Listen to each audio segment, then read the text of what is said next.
Hey, everybody. We're going to see how this recording goes. The last one didn't start off very well. So I want to talk to you today about linear regression. And we're going to, we'll talk to you more broadly about regression in general, a little bit, but it's going to be almost entirely linear. I'll show you how to do it on your calculator and on Desmos, actually, which is pretty convenient. Let me start going here. I don't think I fixed the problem I was doing. Yeah, I didn't. All right, so I'm gonna do something real quick here. I need to erase something. So I've got that there. That doesn't go there. Sorry, I apologize. I should have fixed this earlier, but that goes on the Y. And I'll talk about Y in a second. So anyway, the main idea of linear regression is that we are trying to make a model that relates two numerical aspects of the same population. So a real simple one is height and weight in men, for instance. Like you would expect, like that's two different numbers about one person. And so if you get a bunch of height data and weight data and you pair them up and plot those like XY coordinates or height weight coordinates as points on a graph, the thing that you get is a graph of dots called a scatter plot, which I'll show you how to make in a second. Or I don't know if we did that before or not. But anyway, that's what we're going to do. So the linear aspect of it is that we're going to be doing all of our models as straight lines. You can use any type of function you want. You can use log functions, those are really common. Exponential functions, also really common. Polynomial functions, those are somewhat less common, but you can use whatever you want. We're just going to do lines. It actually, once you understand how linear regression works, you pretty much understand all of them. They're all basically the same.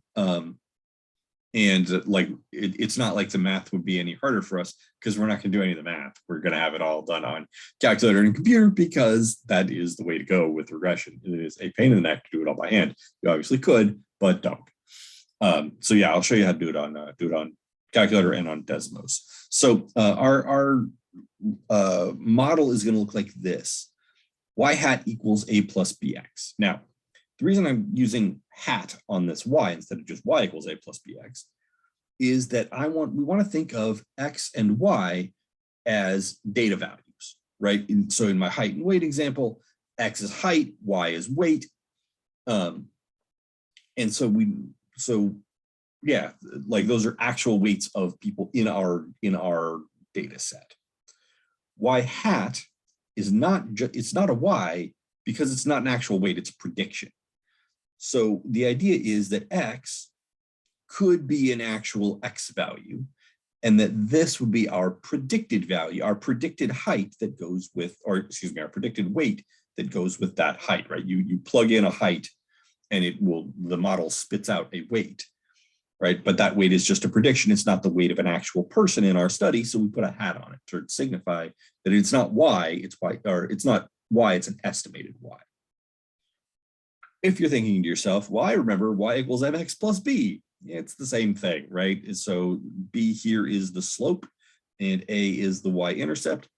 The way you want to think of slope when you're doing regression is it's how much y changes if x changes by 1, or specifically if x increases by 1. So if this number is negative, that would mean that we would expect y to go down as x went up, and if it's positive, vice versa, right? We would think that x would go up if y went up. And then there's one other thing I want to mention right now that we're going to return to later, and when we're doing calculations, which is the idea of a residual. All of our data is not going to fall in the line. In fact, none of our data is going to fall in the line, probably. And so how far any one point is away from the line is what we want to think of as how far off our model is in this instance. And we call that a residual. We're going to represent them with epsilons. You'll see when we get there. But I first want to go over to my, you can get this. You can get this in the module. This is the worksheet that I wrote for previous class that I'm just going to use. That's why it's called Chapter 12, Linear Regression. It's actually topic 15 for us, of course. This is the stuff I just mentioned here. There is one more thing I want to say, which is that the technical name for the method that is being used to find our linear model is least squares. So sometimes you will see the book, or any other text or video or whatever that you're watching, refer to the least squares regression line. I'm just going to call it the regression line. The only way that anybody ever does it is least squares. There are technically other methods you can use, but nobody ever uses them, so we're not going to. We're going to just do least squares. Sometimes you will even see it abbreviated LSRL for least squares regression line. I will just call it the regression line all the time. The reason it's called least squares is what you do to find to figure out what the line is you use calculus, or I guess you can use linear algebra as well, to find the line whose vertical distance, or whose squared vertical distance is minimized, or total squared vertical distance is minimized. So in other words, if you squared all the residuals, this one would have the smallest sum of those, or the line you find would have the smallest sum of those. So you don't have to worry about any of that. If you learn how to calculate this in the future, go right ahead. But for right now, just realize it's not actually a super hard calculation, but it's not one we're going to bother doing either. Okay, so the main idea of regression is correlation. And you have probably heard this word, perhaps in the context of the phrase, correlation does not equal causation. That was not what I meant to hit. And that is true. But correlation is useful in itself. So here's the idea of correlation. Two variables are correlated if there's a pattern between them. That's it. Any pattern is some kind of correlation. Now, the two variables we're talking about here are, on a graph, we're going to think of them as x and y, but in terms of statistics, we're going to think of them as explanatory and response, where explanatory is x, response is y. And the idea here is that we are probably interested in predicting outcomes of the response variable.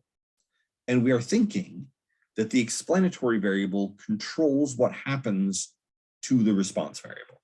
So for instance, let me go back to my height and weight example. So would it be better to, would we think of somebody's height as having an effect on their weight, or their weight as having an effect on their height? Because the relationship works both ways. It's certainly true that a taller person will generally be heavier, and a heavier person will generally be taller. Which one are we thinking causes the other one? Causes the change we see in the other one is the question. And to me, it seems relatively straightforward to think that height causes a change in weight, but weight doesn't cause a change in height, right? Like if I get taller, I will get heavier because I'm just bigger. If I get shorter, for instance, as I age, I will probably get lighter because there's less of me.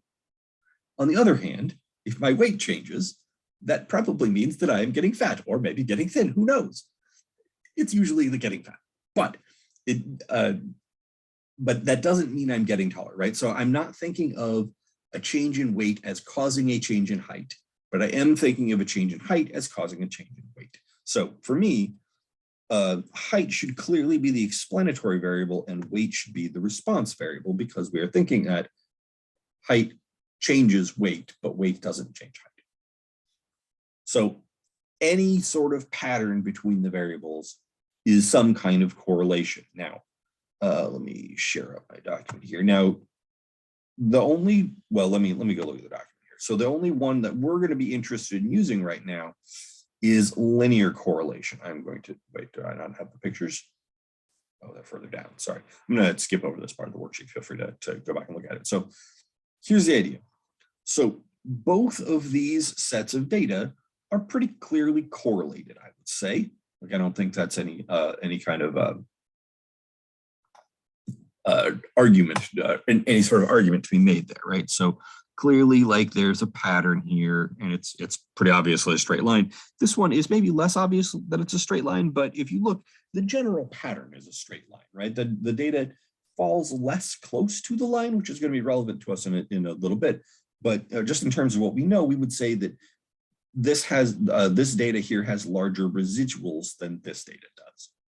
And also, we might say that this line here has a stronger correlation than this one does, or this data has a stronger correlation than this one does. And we'll learn how to measure that in just a little bit. And notice that you can have the line going down, or you could have the line going up. We call this a negative relationship, or specifically a negative linear relationship. This one a positive linear relationship. We call them that because that's the slope of the line, right? So notice the slope of this line is positive and the slope of that one is negative. I assume that's why those are the names. But the way you really want to think of it is in a negative relationship, one variable going down going up causes the other one to go down, and vice versa, right? So let's say this is what I want to say here, absences in a course, and then grade, more absences, less grade. Yes, that's a good relationship. Sorry, I didn't have this one worked out ahead of time, obviously. So let's say this is a number of absences, and then this is somebody's grade in the class. As you would expect, more absences would cause the grade to go down, right? So one going up causes the other to go down. On the other hand, let's say this is study time and grade, right? Then the more you study, the higher grade you would expect to get, right? So that's a positive relationship and a negative one. Let me clear off those. Now, there are certainly data sets that you could have. One point I wanted to make here. I think I already made it, but this data is more strongly correlated than this data because it's closer to the line. Like this is more like a line than that is. This is kind of a bit of a cloud, but definitely in a linear pattern. There are other things that you can have, right? There's other kinds of correlations that you could have. Wait, why can't I annotate? Okay. Sorry, computer's giving me trouble here. Yes, all right, there we go. So for instance, this first one, the pattern, like you can draw a line through the data, but that's not really capturing the pattern, right? The pattern really looks more like this. In this case, that is a nonlinear correlation. There is a pattern for sure with that data, but it's not a straight line. And so what you should do in that case is use a different kind of regression. In this case, maybe quadratic, right? That kind of looks like a parabola, kind of looks like an exponential function to me. Maybe that's more appropriate. To model this data. But basically, there's a pattern, but it's not a straight line. So don't use linear regression. Use something else. Use something else for your model. The one on the right, if you were to find this line, it would look something like this. Just to say, not much slope, if any, right? There's not really an upward or downward sloping pattern here. This is the classic example of no relationship between X and Y. And we're going to talk about how you can tell that from the slope in a little bit. We've got a question, I think number 1 on the homework is an optional question, which I'll talk very briefly about. Maybe I'll just do that now. No, I want to talk about correlation coefficients first. So when your data is just kind of a cloud like this, there is no relationship between X and Y. And you very specifically do not want to try to predict Y with X because they're not related. So if you would think that there's a relationship between them and you are, thinking that X controls what Y does and it doesn't, that can be bad. It can actually also be very interesting when there is no relationship between variables, as you'll see on the homework, I think in number 4. That the homework, by the way, has real data. That's actual data from one of my grade sheets, and it's not cherry picked either. I just found the nicest grade sheet I had and grabbed the data off of it. What you'll find is that the students' homework scores don't correlate with their test scores at all. Like you might think, well, hey, if someone does better on the homework, that probably means they understand the material better, or at least are keeping up more. So you'd expect them to do better on the tests. Not true. Not even remotely true. And that is the case in most of the classes that I have taught, which is one reason I am using master grading now. But anyway, that's a tangent and an aside, and we're going to skip over that. But having things that are not related, that do not have a correlation, that you were expecting to have a correlation, is actually very interesting information. And I'll let you well, you work on number 4 on the homework to figure out what I did with that knowledge.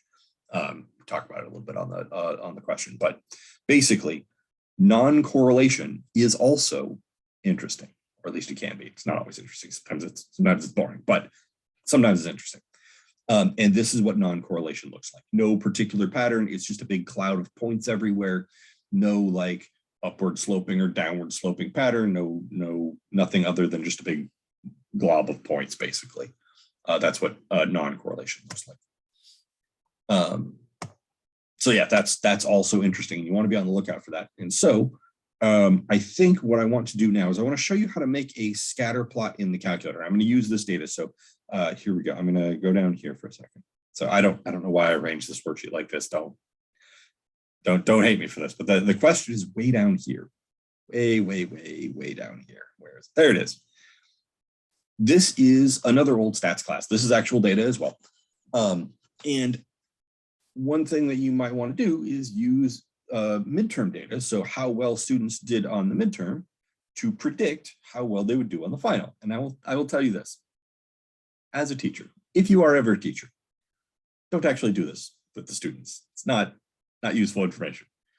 It makes them feel like they are predestined to get a certain score and will discourage them from studying and generally hurt their scores in general. So anyway, this is an actual course I taught, an actual stats course. This has 29 students in it, and the midterm scores are here. And I had to break this table up into 2 pieces because it was too big. So those are the midterm scores, and then the final scores are below them. When I say midterm scores, it's actually the average of 3 midterms. And so we would expect this data to be correlated. So what we're going to do first, to see if it's correlated and to get a sense of whether that correlation is linear, is we're going to make a scatter plot out of it. We're going to let midterm average be the X's and final exam scores be the Y's, which I hope that makes sense, that you would have the midterm averages as the explanatory variable, final exam scores as the response variable, because you can't really think about the final exam scores affecting the midterm scores or like influencing the midterm scores, because that would be going back in time. You can make a mathematical model that does that, and it'll actually be just as valid either direction. But since we are humans and only go forward in time, I'm going to think of midterm average as explaining the change in final exam score. So what I'm going to do is I'm going to put that all in the calculator in the following way. We're going to go to Stat and Edit, and I am going to share up the calculator to show you how to do that. Now I've already done this, just so you don't have to sit there and watch me do it the whole time. So here, let's quit out to the blank screen. Hello, mouse. All right, there we go. So you want to go to Stat and Edit, the same place you always put data, and then just type it all in, right? So it's kind of a mess to do, or it's kind of not a mess, it's just kind of tedious, right? 96, 78, 57, et cetera, et cetera, et cetera. If you want to clear out your data, there are, like, let's say you already had data in there and you wanted to clear it out. Number one, you can just type over it if you want to. Most people don't actually like that. They like to clear their data. So let me show you this, and then I will show you the number one error. So the way you can clear your data, there are 3 ways. There are 3 right ways and 1 wrong way. I will show you the 3 right ways. Well, I'll show you 2 of the 3 right ways. So the right ways are, you can clear them one at a time. You can get rid of one thing by putting your cursor over it using the arrow keys and then hitting delete. If you hit delete, that'll get rid of that one thing. Now, as you can imagine, if you have a lot of data in here, that's tedious. You don't want to have to hit delete 100 times or whatever. The way you can delete an entire, or I shouldn't say, the way you can clear an entire column is by going up into the header of the column. Notice I'm in the header of L3, not one of the table values, and hit clear. That is a second right way to do this. That'll get rid of your whole column, which is great. That's usually what you want to do if you are trying to put in more data. The other right way is to, like, if you want to get rid of all of the things that you have in the list, which is honestly the thing I mostly do when I'm starting a problem, is you can go to memory, the second function of plus on your calculator. And there is a clear all lists option, which I'm not going to hit right now because I have data in there that I want.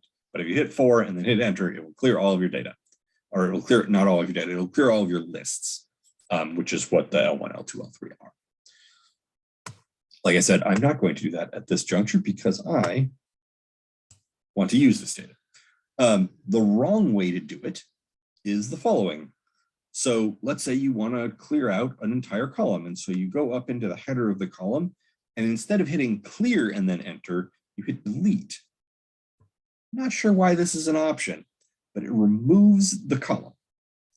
L3 is gone. It's just gone.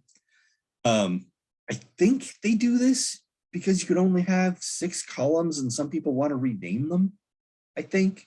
I'm not 100% sure on that, but that is a thing that you can do. You probably don't want to do that. So if you ever do that, which you almost certainly will at some point, by the way, this is a really common mistake. You want to go back to your blank screen, go back to stat, and instead of going to edit, go to number 5, setup editor.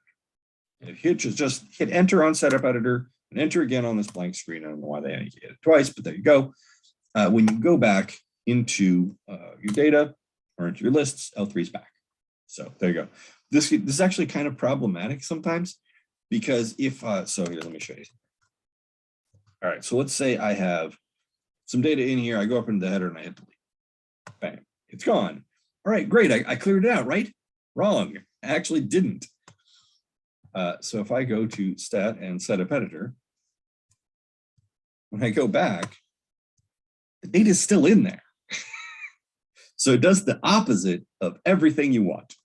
Basically, is it will get rid of the column and then you can't use it anymore, but also hide the data that was still in there, so it's not even cleared out.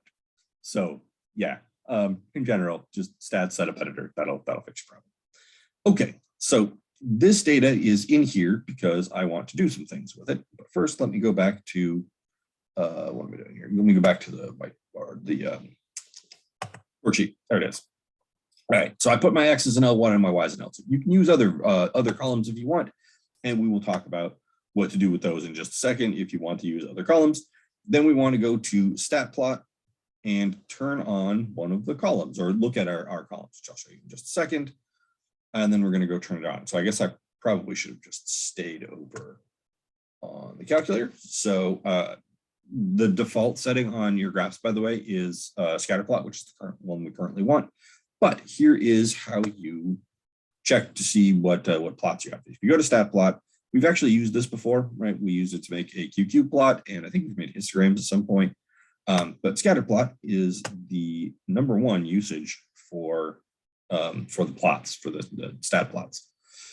These are all defaulting to scatter plots. So you can see by the little symbol here, it's just a bunch of dots. That's what scatter plots look like. So let's go in here and look at them, right? And if you remember, scatter plot where they connect all the lines, histogram, box plot with outliers, box plot without outliers, and normal probability plot, which we've done before. We want the default. We want this one right here. And the reason I put the X's in L1 and Y's in L2 is that's also the default. Now, if you want to, you can change this to other things. Like I could change this X list to L3 and the Y list to L4 if I had data in L3 and L4. If you do that, be aware that next time you type in data, it will, and try to turn on plot 1, it will probably give you an error called invalid dim. In fact, let me do this. I'm going to change this here. Second L3. I'm going to get an error. I'm going to get a super common error here when I do this. Nothing yet, but I'm going to go to Y equals here. And I'm going to turn plot 1 on. And then when I hit graph, it should give me a invalid dimension error. Yes, invalid dimension. So if you see an invalid dimension error, that means that your calculator is attempting to graph something that doesn't have any data in it, right? So I did L1 and L3, and if I go look at L3, there's nothing in L3. So the calculator sees that and says, that is an invalid amount of data. You don't have any. By dimension, they mean how much data you have in there. So that's an invalid dimension. There's another super common error that you can get, which is dimension mismatch. So I'm going to delete this as a 90. Let's remember that. So now these two don't match, right? So this one has 29 in it, and this one has 28. And so when I go to, let's quit out of here, go to stat plot. when I go to plot 1 here, I'm going to change y list to L2. And now when I try to graph it, so you go to y equals, still on, great, I'm going to graph. Now it gives me a dimension mismatch error. Mismatch means that you have a valid amount of data in there, but it's not the same in both columns, right? L1 and L2 are the X's and the Y's, and so for every X you have to have a Y and vice versa. So if you have a different amount of them, which I do now, then you will get a dimension mismatch error. This was a 90. And now, let's put out of here, go to Y equals. Now I have plot 1 on, I have X's in L1 and the Y's in L2, which is what I wanted. And now when I hit graph, I will see probably nothing, I guess. Yeah, nothing. And the reason we're not seeing anything is because this is just the default window settings of -10 to 10 and -10 to 10. And none of our data is in there because these are grades. These are like percentages. These are up at like 80 and 90. So the way we can look at this is to go to zoom and zoom stat. So zoom, and then number 9 is zoom stat. You can mouse down, or not mouse, you can't use the mouse, but you can arrow down to it if you want. You can also just hit 9, which is what I'm going to do. And there we go. There is my data, right? Clearly a scatter plot. Each one of these is just a point. Each one of these is a midterm exam or midterm average final exam score pair. We can look at these. If I hit trace, it will go to the various points. Now, if you hit right, it will move around on this. And you might be saying to yourself, why on earth is it using this weird random order? Why doesn't it start at the left and go to the right? And so what it's actually doing is it's starting at the top of the table that you put in. So this right here was X1, Y1. This was the first entry. And this was X2, Y2. This was the second entry. This was the second row. And then if I hit right again, this is the third row. So right moves you down the list and left moves you up it. So there we go, moving down the list, moving up the list. You get the idea, I'm sure. We're gonna do something in just a second where we would switch back and forth between this and something else. So I will show you that in a sec, but basically that's how you make a scatter plot. Now, when I look at this, that is clearly a pattern, right? Definitely as the X variable goes up, the Y variable also goes up. There's a clear pattern there. And I would argue that the pattern is pretty clearly a straight line as well. Like, I don't think it's too bold to say that, like, whoop, why can't I annotate what? It's not, what can I, there we go. Right, pattern looks something like that. I think I got the slope a little bit off, but you get the basic idea, right? Like that's the general overall pattern. Obviously it doesn't hit all the points, or probably any of them, to be honest, but it gets the pattern right. Let's clear that off. Okay. And so that's what we're looking for. Is we're looking to get the pattern right. I don't know if you saw that on Zoom or not. Anyway, so that's how you make a scatter plot. That's what we're going to look for in a scatter plot. Is does it look like there's a relationship? Does that relationship look linear? And I think yes and yes in this case. And notice this is a positive relationship, which is exactly what we'd expect, because higher midterm scores are going to be associated with higher final exam scores. Just to hit the correlation does not equal causation, though, it's not necessarily true. Like, I wouldn't say that a student's results on the midterm caused their results on the final, just that they're correlated. Most likely what happened is a student who did well on the midterms also did well in the final because they studied hard, right? That's probably why. Like, this is two things that are correlated, but not one causing the other one.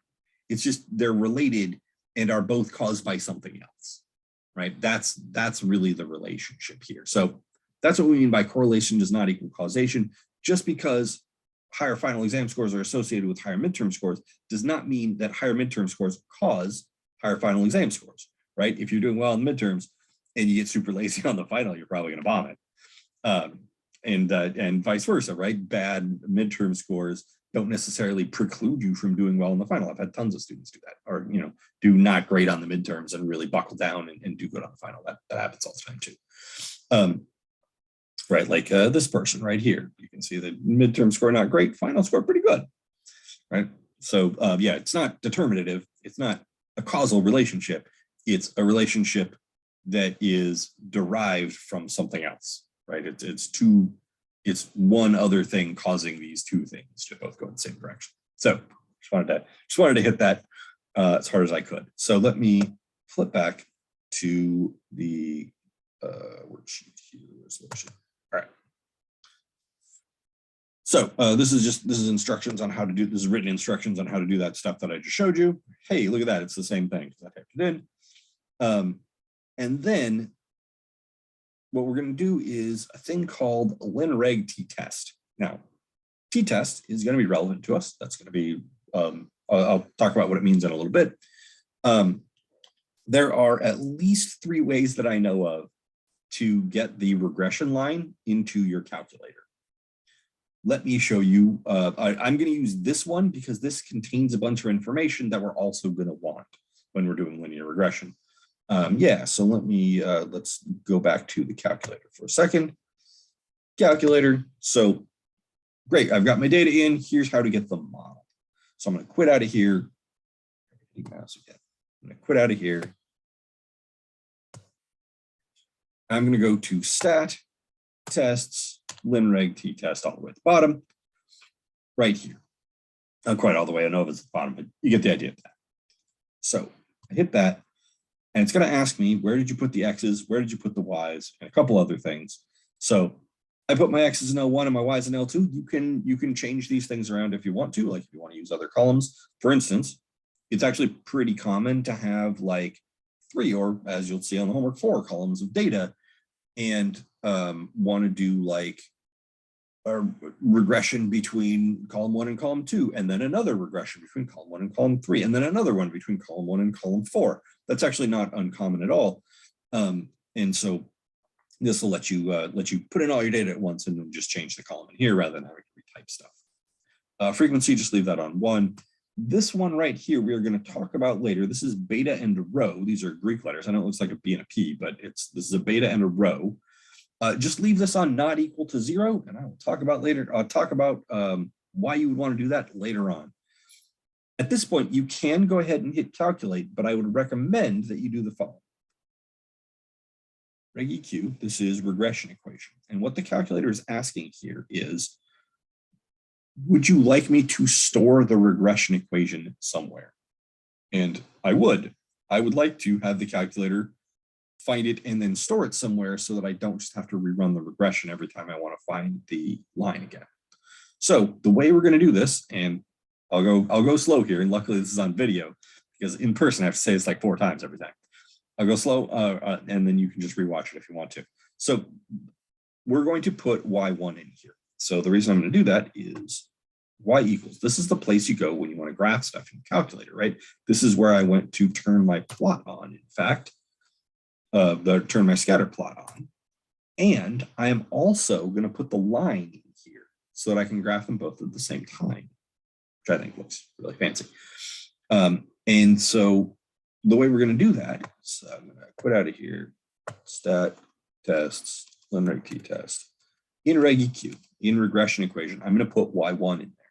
Now you can't just type it in, you have to go select it out of menus. So here is the place you go for that. It is variables, so bars, y variables, which is y bars, function,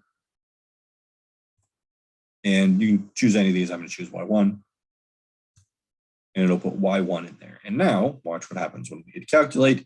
1, we're going to get a screen full of information that I will talk briefly about, and then 2, it will start the line for us. So screen full of information, in fact, more than a screen full. Yeah, so, oh, it doesn't call this SXP, it just calls it S. Okay. We're going to be interested in what, all of this? Everything but the degrees of freedom, I think, and kind of the t-test as well, or kind of the t-value as well. Notice this is a t-test, this is a p-value. We will talk about what this p-value means in a little bit. The thing we care about right now is that it is writing our linear model as y equals a plus bx. And it tells us what a and b are. So a is 6.41, etc., and b is 0.94668. So a is the y-intercept of our model, and b is the slope. And remember that the way you want to think of slope is It's how much y changes when x changes by 1, or when x increases by 1. Positive, as we expected, of course, because when midterm score goes up, we would expect final score to go up, or final exam score to go up as well.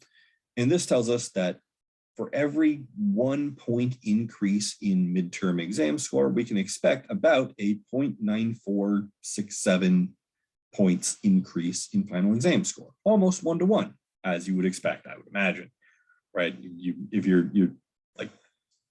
If somebody gets a averages of 50 on the midterms, you're guessing they're probably gonna get about a 50 on the final. Same thing, if they're averaging an 80 on the midterms, you're gonna get about an 80 on the final. So that the change there is sort of 1-for-1 almost, right? And that's what we see in the data as well. S we will worry about in a second. I guess I can just tell you right now that S is the standard deviation of the set of residuals, which we will find in a minute. But first, I want to go to y equals, and notice it has taken the A and B, and it's just slapped it straight into y1. What you could do if you didn't want to go through vars, y vars, function y1, you could just write it down and then type it in here. But that set of keystrokes, it's 4 keys. Like you'll get it down, get it down pretty quickly after you do it a couple times. So I've got plot 1 on, and I've also got this graph on. Here's the thing, I don't know if you know, you can leave a graph in there and turn it off by going over the equal sign and hitting enter. Notice it's not highlighted now. Anything that's not highlighted, the calculator will not try to graph. Or I can go over and highlight it, and now it's trying to graph that. So I'm gonna hit graph, and we should see the points and then also the line that ideally goes right in the middle of them. Hey, look at that. It's the model we would expect, right? So the model goes right down the middle. Neat. So here's what we're gonna do with our model. We're gonna use it to predict things, essentially, right? We're gonna put in X values and get out Y values. So we can say, well, what do we predict if someone has an 80% on the midterms? What do we think they're going to get on the final? Now, again, if you ever become a teacher, never tell a student, well, you've got 80% on the midterm, so I would guess you're going to get about 80% on the final. That's very discouraging. it's very discouraging, right? Nobody wants to be told that their fate is predetermined. And you don't want your students to think their fate is predetermined either. The thing you want your students to realize, and I don't mean this in the sense of you want to trick them into thinking this. This is actually true. If they work hard enough, they can get the score they want. This is true of you. If you work hard enough, you can get the grade you want. And so don't use this with your students. It's just good correlational data. That's all I'm using it for here. Yeah, so what you can do is plug in, so we've got a function here, right? Like this is a plus bx. I can put a number in for x, and it'll give me a y. And that y is a predicted y. It's not an actual y. It's what the model predicts if somebody gets, let's say, 80% average on the midterms. So here's how you can do that. There's a couple ways. I'm going to show you the easy way. The easiest way I know of is to use a table. So table here is the second function of graph. So I'm going to go to second table, and it's going to give me this, which is neat. It's put in a bunch of x values, and notice it's got y1 here. That's the name of my function. Well, that's where the regression line is, right? This is the y's for the regression line if I put in a 0 or a 1 or a 2 or a 3 or whatever for x. Now, you might say to yourself, 80 is a bit of a scroll. Like, we can get there, right? I can scroll for a while. There it is. 82.146 is our prediction. If someone gets an 80% midterm average, we would guess that on average, people who get 80 on the midterms probably get about 82 average on the finals. This does not actually say anything about one particular person. What this says is, on average, we would expect all the people who got 80% midterm averages to average 82.146 on the final, right? That's our prediction. It doesn't say anything about any one person. And that's a key thing to remember about models. Yeah, so great, we can find it that way. I will show you a way that I prefer, which is to go to table set here. Like, notice we had to do a bit of scrolling. And for instance, if this was something other than grades, if this was like yearly income, right? And this is in thousands or probably tens or hundreds of thousands of dollars. You don't want to be scrolling for eternity to get the number you want. So the way you can plug in a number is like this. I'm going to go to table set. That's the second function of window. And I'm going to ignore these for a second. I'm just going to turn independent to ask. And what that means when I go back, so I'm going to go back to table right now, and what you'll see is everything's blank. You might think, well, that seems a lot worse. Everything's blank now. Aha! But I can type whatever I want next. Like I can type 80 if I want, and it'll give me the same thing I just got. So what it's doing is it's taking this number and it's putting it into that function and giving you the Y value out. So I can, do whatever. I can put in whatever I'd like and get out, easily get out an answer instead of having to scroll around like crazy, which is really nice. This is actually on the occasions when I have owned a physical calculator in the past, this is the setting I leave it on. I usually find it more useful to get whatever X and Y values I want than to have it make me a giant XY table. In the occasion that you are trying to make a giant XY table, though, put it back onto ask or put it independent back onto auto. Let me show you the thing that people always ask about. Well, there was another option in there that you didn't talk about. Well, there were actually 3 other options I didn't talk about. What if we put dependent onto ask? That doesn't do anything. Well, it does something, but it does something dumb. Let me show you. I'm going to put that on ask. I'm going to turn this back on to auto just because I want to make a point. And we're going to go to table. And notice it has put in all of my X values because I have independent on auto. Independent is X, right? So I've got it automatically generating that. And it just doesn't show me the Y values. But if you want to see them, you can hit enter. Bam. Bam. I don't understand this option. It's probably for something, but I have no idea what it is. So I don't use it. I have never had occasion to put dependent onto ask. I'm gonna put it on auto, put independent back to ask because that's a nice way to do it. These 2 options are just for if you have your independent variable on auto. This is the point it will start at. This is the jump between values. Like I can change this to something like 0.5 if I want to. And then when I go back to, here, instead of going up by 1 every time, I'm going to go up by 0.5. This is actually quite useful in certain circumstances, not in ours though. So yeah, so for table set, it's usually best to leave this on 1, but it may come up in your math career that turning it to something else is useful. Like going up by half is actually pretty neat. If you ever get into calculus 2, when you are doing Riemann sums, it's really nice to turn this thing on to like an eighth or a quarter or something. You'll know why when you get there. Independent, I'm leaving on ask. All right. Those are tables. Tables are neat. That's not the button I meant to hit. Graph, that's the one I want. There we go. Here's my model. All right, I've completely lost my train of thought here. Oh yes, I want to show you how to find all the residuals. Maybe not now. Sorry, I'm gonna go back to my worksheet. So anyway, there you go. Again, we'll talk about this beta and row in a little bit. Okay, computer, can I scroll? There we go. All right. So yeah, here's how you put in Y1, get your regression equation. Again, A and B are in here. You can write them down if you want to. You might actually want to write down S or the p-value. Those will be relevant. For right now, all we care about is the equation of the regression line. Now, a thing that I hate that your calculator didn't do, they should have put a hat on this. I don't know why they didn't. They can make Y hats. They have them in other areas, but they just don't have a hat here, which is dumb. Should be. Yeah, so here we are. This is exactly the same stuff you just saw me do. Okay. Oh, I guess there is one more thing. I remember we talked about trace. Let me go back here. If I hit trace, no, I want the mouse, not the pencil. It goes on to plot 1, right? And so you can see up here it says plot 1, L1, L2. If I move right and left, it still goes around between the points, just like it did before. However, if I hit down or up, if I hit up or down, it goes over to the line. So now I'm tracing on the line. And left and right moves left and right in the X direction and stays corresponding with the Y direction. Yeah, so that's so hitting up and down will move up and down the y equals this. Like if we look at y equals, the reason it started on plot one, it starts on the top and then moves down.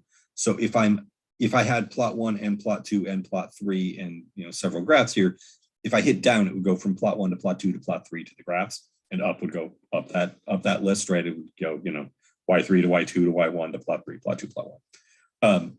So up and down will go back and forth between, up and down will go back and forth between the thing that you are, between the function or plot that you are tracing. And you can see which one it is in the upper left, right? So plot one, that's, L1 and L2, it tells you where the X's and Y's are. I hit down, this is the function Y1. It is that function that we stored. So yeah, there you go. You can move back and forth between them. I don't know if you'll ever need to do that, but it's a thing you can do. Okay, let me go back to here. Okay, no, that. Okay, so residuals. So here's what residuals are. So firstly, they're denoted by the letter that looks like a fancy E, which can I not click on this? I can't click on it because I'm in share mode. Anyway, it looks like a fancy E because it is a Greek E. It's a lowercase Greek E called epsilon. And yeah, that's what they look like. So we would say that like epsilon 1 is the residual of 0.1, and epsilon 2 is the residual of the second point, and epsilon 3 is the residual of the third point. And if we go look at our graph for a second, so here is 0.1, right? Yeah, there's the first point in my list. It was the one with X value of 96, Y value of 100, right? This was a person who had 96 average on the midterms and got 100 on the final. And actually, I remember this guy. He was great to have in class.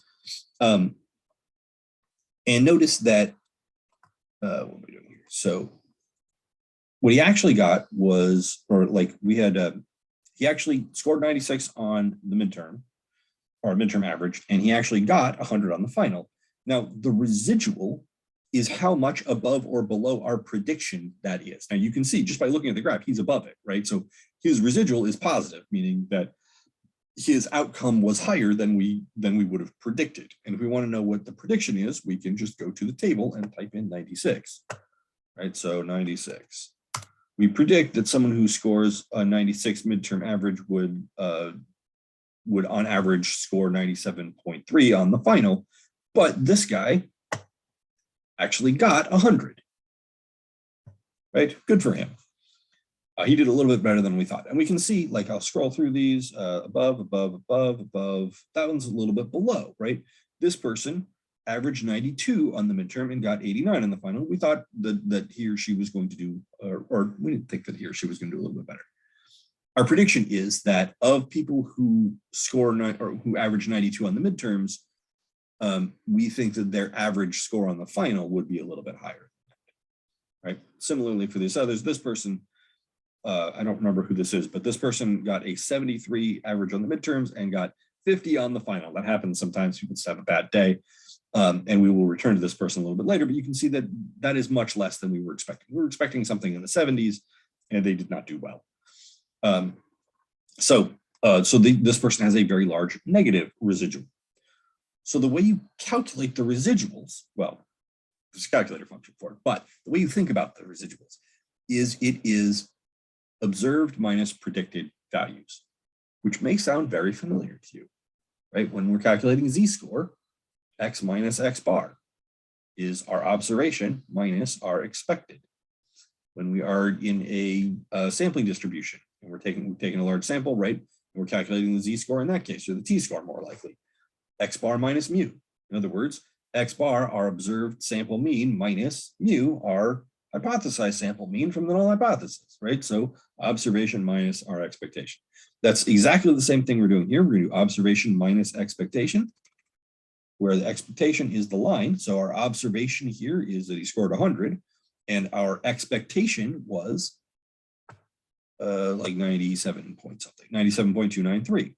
So what we want is we want to take the value that he actually got, so the y value, and then subtract off the value that we predicted, which is the y hat value. Remember that there's a difference between y and y hat. Y is a data value, y hat is a prediction. So we would do 100 minus 97.293 to calculate that residual. So let's just go and do that. So we can do 100 minus 97.293 to calculate the residual. And there we go, 2.707. This person did 2.707 points better than our predicted average for that final exam. And as you can see, this would be super tedious to do, and we're not going to. Conveniently, there is a calculator function for it, which not everybody has. And if you don't have it, I will show you a workaround. You can skip over the part of the video if you do. Most people do, but I've had just a few people say they don't have it. So we're going to go to Stat Edit, and then I'm going to go over here up into the header of L3. And once I have done linreg t-test, you have to have done linreg t-test first. Once you have done it, then you can go to list, which is the second function of stat, while you're in the header. And there is the residual function. Resid. Very, very well named. I don't know why they didn't finish the word. There's plenty of white space over here. Why not call it residual? I don't know. And notice it says L-resid, right? The list of residuals. There they are. And this is what we expected, 2.707, right? That's the same thing. I stopped at 3 decimal places. I rounded off, right? So this is the whole thing. And we can go through and see all of them. And all of these are the vertical distance between what we observed and what we expected. And it's all observed minus expected, just like all of our differences are. Let me go back here. You can see that, so this is the written explanation of all that stuff I just said right here, right? So epsilon I is yi minus yi hat. So the ith residual, so for instance, the first residual, if this I was 1, the first residual is the observed value, the first y value minus the prediction for that y value. So that was 100, which is our actual observation, minus the 90, whatever was 97 point something that we predicted for it, 97.3. And you can get residuals, you can get all the residuals that way. But of course, we're just gonna use the calculator function to do it. And I'll show you how to do it on Desmos in a little bit as well. It's actually even easier on Desmos. They literally just have a residual button. You just press it and it does it for you. It's nice. So yeah, here's me doing that. Once you have found the regression line, you go to list and resid, and it does that. And bam, there's exactly what we expected. Okay, I want to answer these questions. This is my one example that I've been using the whole time, right? So there's the first guy on the list. You got 96 midterm average, 100 on the final. Here's that person who did a lot worse than we thought that they would. 73 average on the midterms, which is fine. And then the final was not fine. Yeah, you get the idea, right? That's all the points in here. And I checked it over, and I'm pretty sure I got the right number. So I've already talked about a lot of these. I'm not going to spend too much time on them. Which variables should be X and which should be Y? Well, we can't really talk about the final exam affecting the midterm average because that was back in time. We can think of the midterm average as predicting the final exam score, though. So I should use midterm average X, final exam score Y. Part B, I'm expecting a positive relationship. And that's exactly what we saw, of course. We made a scatter plot. That's what we saw. Linreg t-test. We've plotted everything here. We can look at these, did student number 2 do better or worse? How about student number 5? Let's go look at those real quick. So student number 2 and student number 5 are the second and fifth in the list, right? So you can probably guess if student number 2 had a 78 midterm average and got a 90 on the final, I would think that would be better than we would predict, right? 78 midterm average, we would say, well, that's probably about the same on the final, but they did much better. And then the fifth student, right? 92 midterm average, 89 on the final, we would expect a little bit better on average. So we'll go look here, graph, right? So if I want to find student number 2, I'm going to hit trace, starts at the first student. There's the second student. You can see they are above the line, right? They got 78 on the 78 average on the midterms, but a nice pleasant surprise of 90 on the final, right? Better than we thought they would do. We thought they'd be down here. They're actually up there. That's great. 3, 4, 5. There's student number 5, right? That's the student we discussed before. 92 on the midterm average, 89. Still a fine final score. I don't remember who this person was, but this looks like an A to me. Right, so that person is a little bit below what we expected. We thought they were going to get like a 93 on the final, but they actually got an 89, which is fine. Yeah, so let's go back to here. Find the residuals. We found that the residuals not just for students 2 and 5, but in fact for all of them. And G is just me trying to get the people reading this worksheet to say, well, a residual that's above the line is a higher outcome than we predicted, and a residual that's below the line is a lower outcome than we predicted. And by the way, don't necessarily think of higher meaning better. It does in this case, of course, but sometimes lower is better. Like for instance, if you're running a race, right? Lower time's better. So there's no positive or there's no excuse me, good or bad associated with higher or lower. It's just higher or lower is the way you want to think of it. So here's the other thing I want to talk about, or here's the next thing I want to talk about, which is correlation and how we measure correlation. There is a kind of fancy calculation that you can do that is called the correlation coefficient. Now, when I say kind of fancy calculation that you can do, it's done automatically by your calculator. It's not super hard. It's just kind of tedious to do. There's a bunch of nonsense you have to add up and multiply and combine. And I'm not going to go into the details of it, but basically what it does is it tells you how close your data is to a straight line, with 1 or -1, meaning perfect correlation, which is to say your data is actually a straight line. So for instance, I'm going to go back up to here to these guys. This is very, very tightly clustered around the line, or the data is very tightly clustered around the line. And the correlation coefficient for this data would be very, very high. Something like probably, or I guess in this case, very negative. This would be like -0.95 or maybe even -0.98, something like that. Because it's very correlated. The relationship is negative, so it has so that the R is negative. This would have a correlation coefficient of maybe more like 80%, like 0.8-ish, something like that.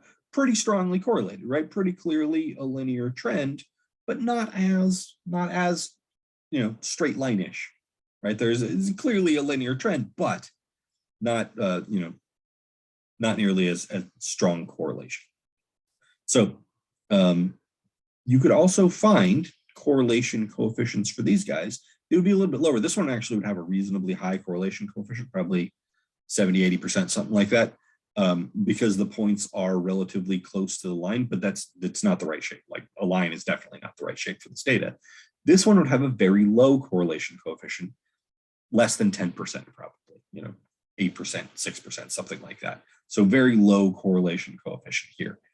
So like, 0.05, let's say, would be the correlation coefficient for this guy. So, yeah, that's all R does. Now, there's another measure of correlation, and it's a really commonly used one. I would say it's probably, if anything, more commonly used, called the coefficient of determination, which is literally just this number squared. Like if you just take the number that you found for R and you square it, you get the coefficient of determination, R squared. You might say to yourself, why bother? Why not just use R? Why are we squaring it? And the answer is that R squared has a weird meaning that you would absolutely not expect without having been told it the first time. I don't know who figured this out, but they are some sort of genius. So these basically mean the same thing. So higher R squared means more correlation. Now R squared can't be negative because it's squared, so it's always going to be positive. It's always between 0 and 1. So yeah, strong, like closer to 1 means more correlation. Just as a general guideline, by the way. This is not a hard and fast rule by any means, but some people like to describe any R squared under 0.2 as weak correlation, between 0.2 and 0.8 as medium or moderate, and above 0.8 as strong. I have seen multiple stats books use those exact same numbers. Don't know why particularly, but those are the numbers that they use. Feel free to use them if you want. Also, feel free not to use them if you want. It's totally fine. Totally fine if you want to use other more descriptive terms. But those are numbers that I've seen before. Under 20% weak, 20 to 80 medium, and above 80, 80% strong. And so the other meaning of R squared is the following. It's this weird thing. Do we say here? Yeah. R squared is the percentage of the variation in the y's that is explained by the linear relationship between x and y. It's a really complicated statement. Let me see if I can help unpack it for you. Do that by going back to look at my data here.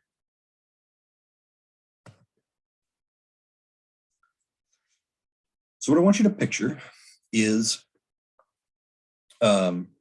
this data just all being smashed up against the y-axis.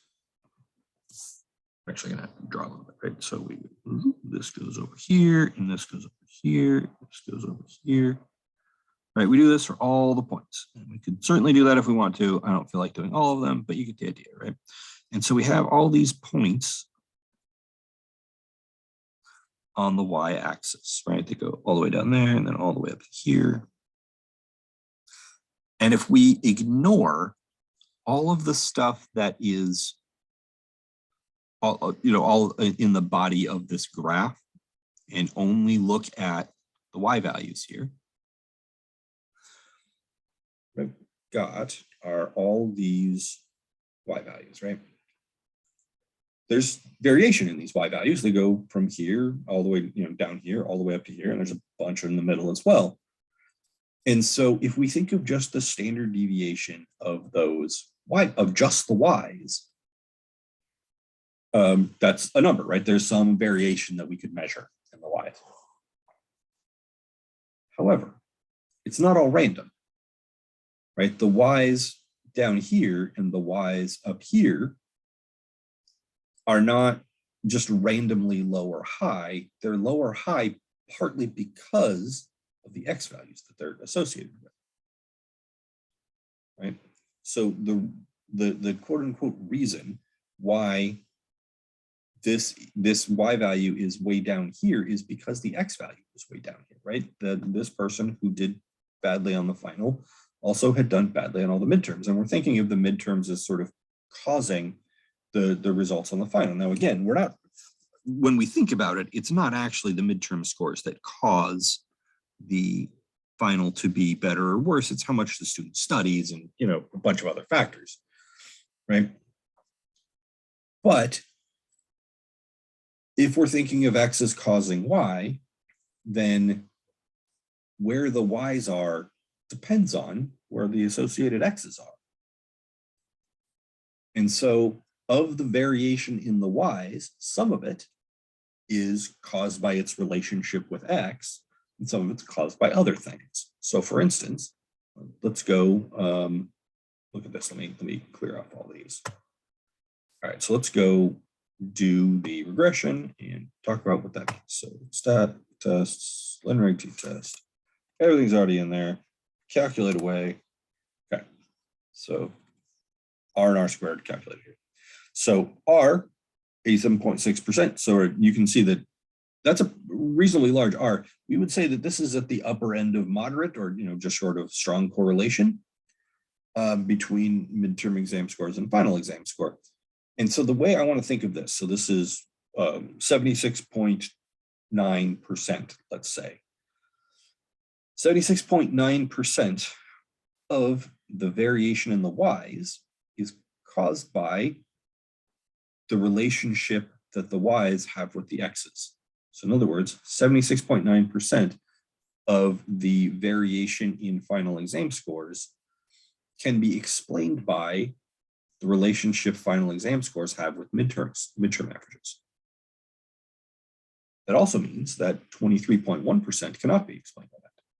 that final exam score results are also explained by, or like the variation in results in final exam score results is also explained by some other stuff that our model didn't consider, right?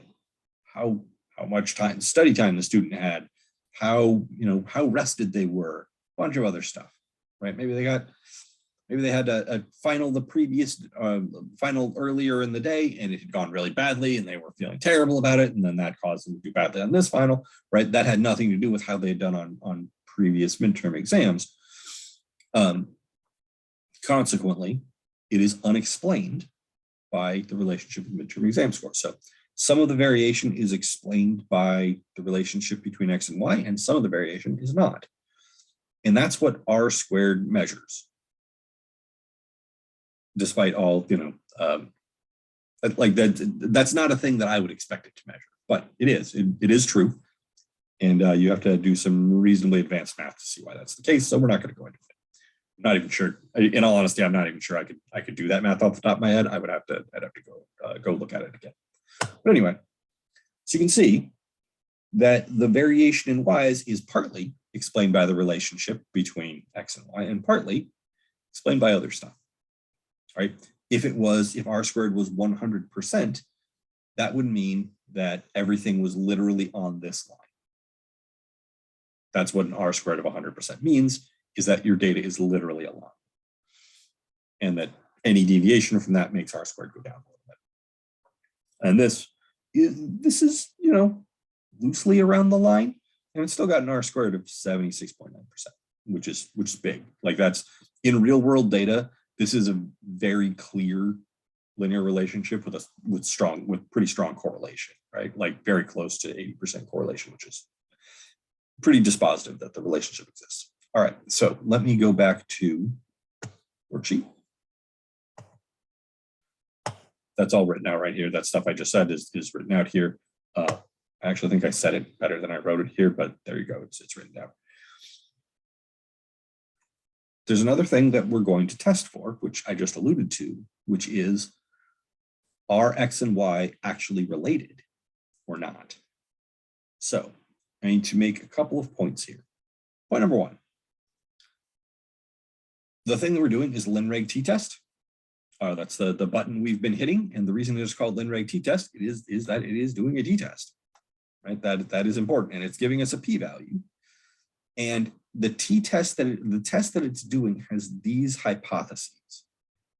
So let me explain what those mean. Beta is a Greek b. This is lowercase Greek b. And rho is a Greek r. I know it looks like a p, but that's an r, or that's a Greek r.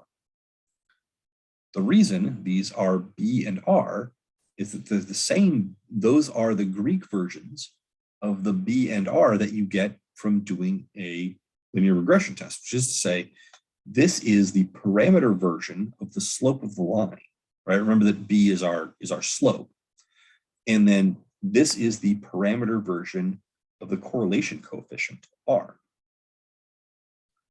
So here's what our null hypothesis says. And I'm going to ignore the beta first and just explain this in terms of rho, because it's clearer. I'll explain the beta in a little bit. So firstly, let me first say this. Notice that everything that we did to get this line right here is a statistic, right? All that stuff that we found when I do linreg t-test, which I'll go run through it again because why not? Linreg t-test. This stuff, A, B, S, R squared, all this stuff is statistics, because all of this is derived from our data. It's all from the sample. None of this is from the population. So every number that we derive from our sample is a statistic. So A, B, S, R squared, all statistics. There are corresponding parameters, which are really only theoretical in this case. So if we're thinking of this one class, this one stats class that I taught like 10 years ago as a sample, it's a sample of, like, for instance, let's say I taught all the people in the world exactly the same way that I taught the 29 people in this class. That would be the population, right? All the people that I could teach, did teach, and ever would teach in precisely this same class with the same midterm, same final, doing the same lectures from me, et cetera, et cetera. That's the population. That's what I mean by they're theoretical parameters. They're not really things that could actually exist, right? But that's the theoretical population here, of which this one class is a sample. So if I took the grades of all of those people and graphed them in the same manner as we did here, we would get something that looked like this.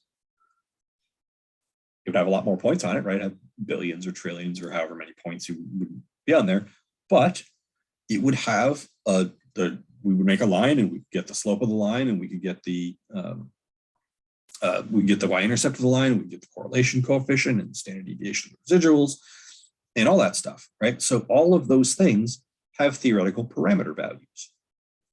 So that's what we're doing when we do this hypothesis test, because of course that is the wrong thing. Oh, I haven't been going back to this at all, but when we're doing this hypothesis tests are always about parameters. So this says, let's just look at R for a second. This says that my population correlation coefficient rho is 0, is the null hypothesis.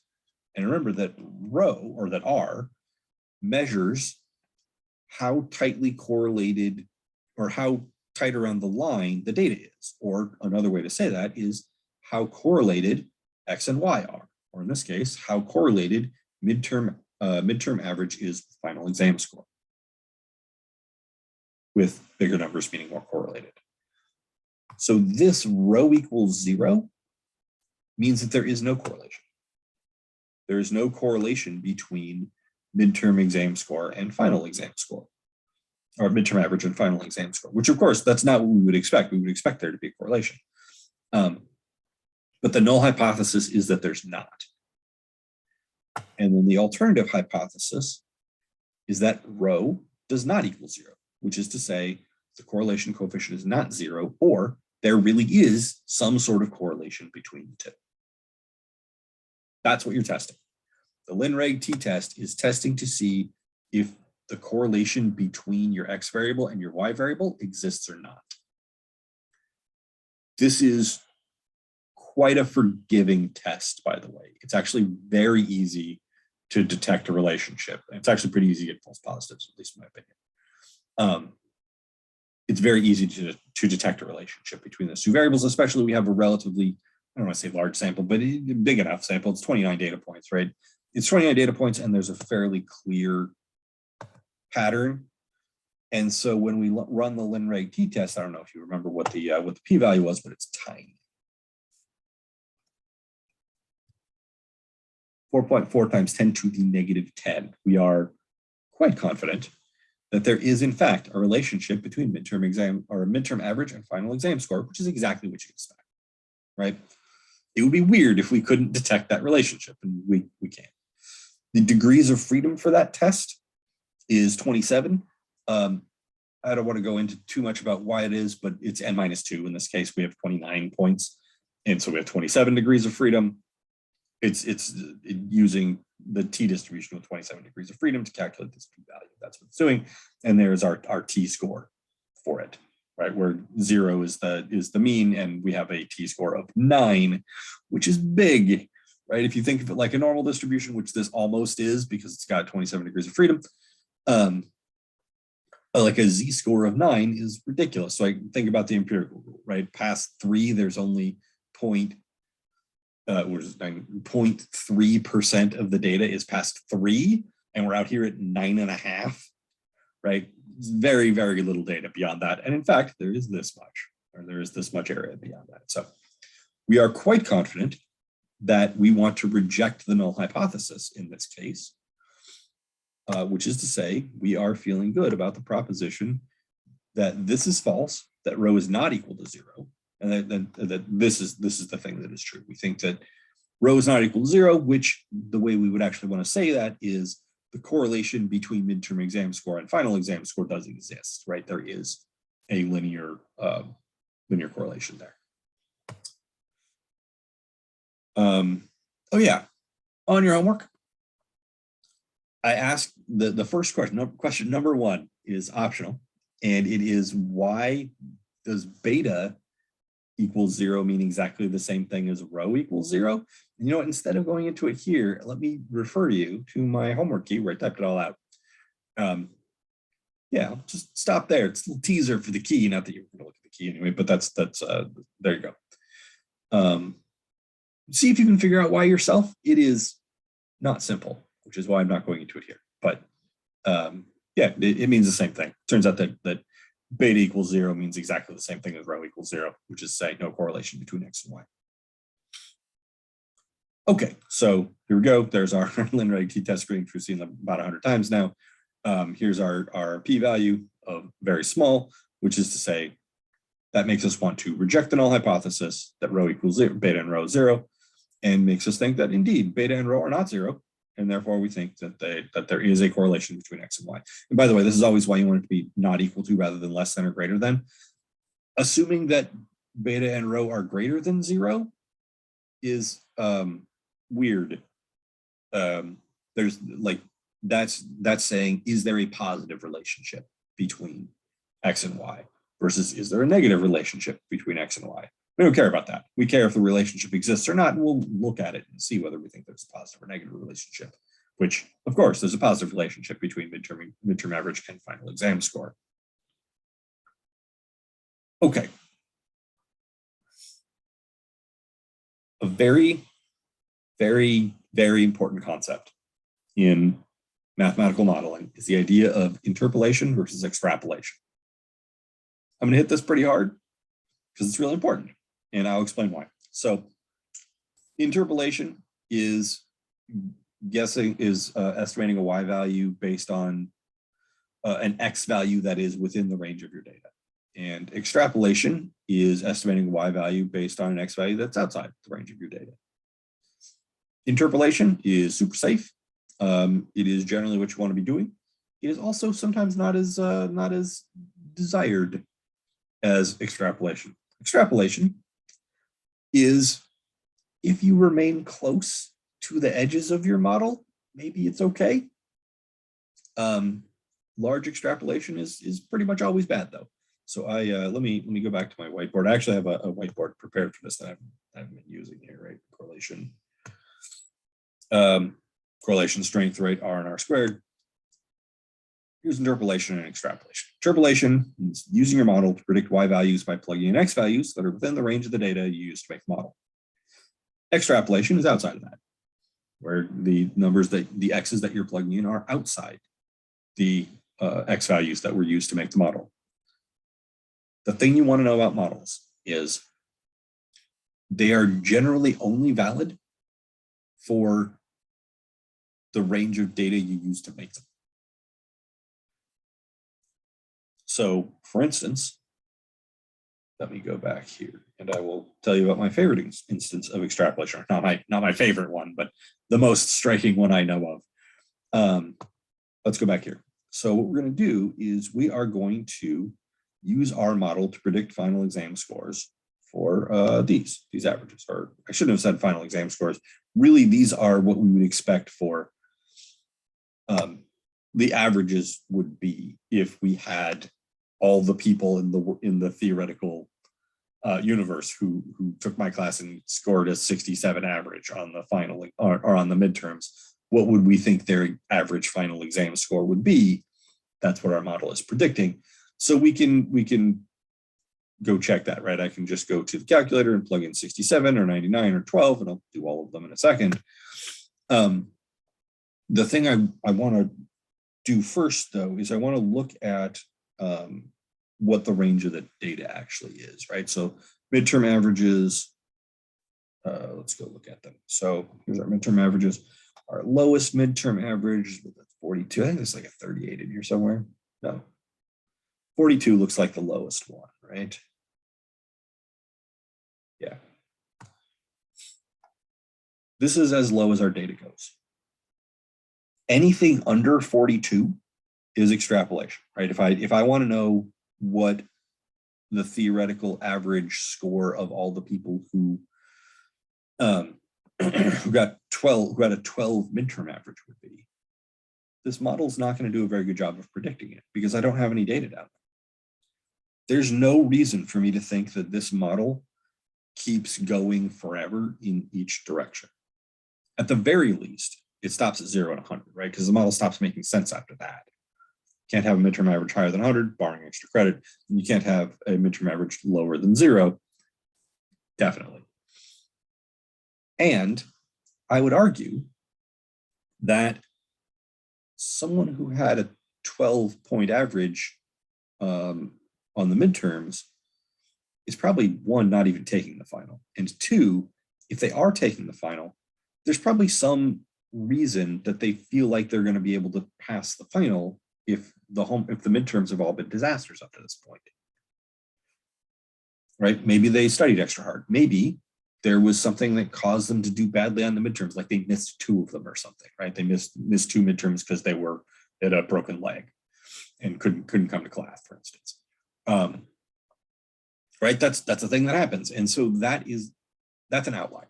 Like that's a crazy outlier that, that person with a 12 average on the midterms is not someone we want to try to predict how well they'll do on the final with this model, because this model didn't have other students like them in it for us to predict from. So this is just not going to be accurate. Like I just don't trust the prediction of this model for that student, or for even students like someone who averaged 12 on the midterms, because this model was not made with them in mind.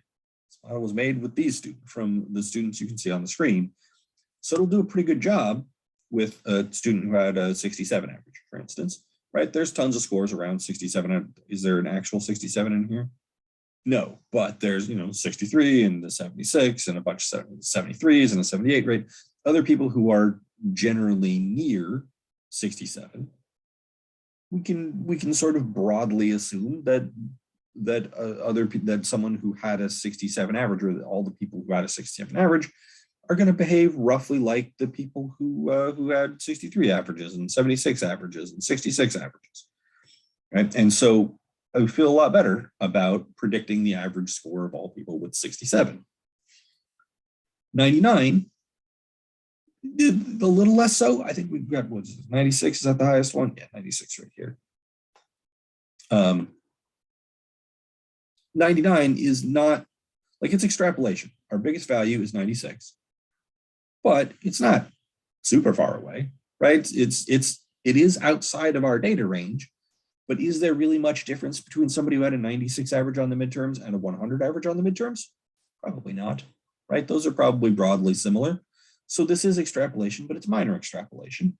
So it's probably safe.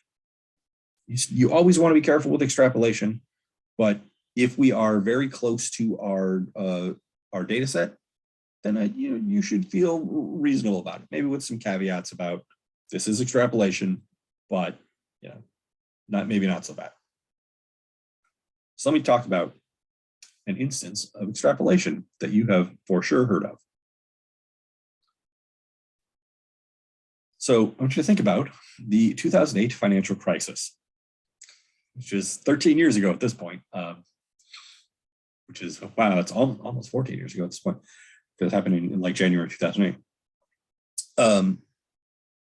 So there were a bunch of things that caused it. I don't know. This is not an economics talk. I'm not going to talk about tranches of CDOs or anything like that. However, one of the things that caused it was people buying houses they couldn't actually afford. And when I say that they couldn't actually afford, what I mean is the payments for their house were going to be too high for their income. Now, the reason people did this was a variety of things, but one of the things that caused it was the flipping craze, where people would buy houses, spruce them up, sell them, and not even necessarily the flipping craze, but just the fact that real estate prices were just going up. They were just going up forever is really what they had been going up for like years and years and years. And it seemed like they were just going to keep going up. And so one thing that you could do to make money, because real estate prices were, I don't remember the percentage increase per year, but it was big, like 10, 15% a year. It's a lot. So one thing you could do is you could buy a house, hold on to it for, let's say, a year, and then sell it. And it would have appreciated by some amount at that point, right? So you buy a house for $500,000 and you sell it in a year for $550,000. $50,000 in the bank, easy money. And that had worked for many years. And so people thought it was going to keep working. Turns out, no. Turns out that that is not what happened. People were extrapolating from the data that they had into the future. And eventually the model stopped working, right? The model that we had for real estate prices said, up forever. But that's not true. That's not how the prices of anything work. They can't go up forever, but people believed the model anyway. And yeah, when all those mortgages went into default all at once, it turned out to have a big ripple effect, which is to say it almost destroyed the world economy. So don't extrapolate too much is the lesson I'm trying to get at here. Extrapolate maybe a little bit, right? So let's get this dude had a 96, we had a 95, 92, other good, high midterm averages near 100. So maybe 100 is not so bad extrapolation, but it is extrapolation, and there's no guarantee our model still works up there. So there you go. Be careful with extrapolation, or you might accidentally destroy the world economy. Okay. I think the last thing that I want to talk about is outliers, right? Yeah. So here are outliers. Oh, by the way, you can, if you want to know what the predicted average values for all the people who scored 67, 99, or 12 are, you can just take those numbers and put them into the calculator. Let's maybe do a quick reminder of how to do that. Go to the calculator. I've got my regression equation in here in Y1. And so when I go to make a table, it is waiting for me right here, Y1. And so if I want to know 99 or 67 or 12, I can get predictions for all of those. I feel relatively good about the 67 and okay about the 99 and not good at all about the 12. Right? I think this is a reasonable prediction. It's about what you expect. Most students fall in this range. We have lots of data around here. Sure.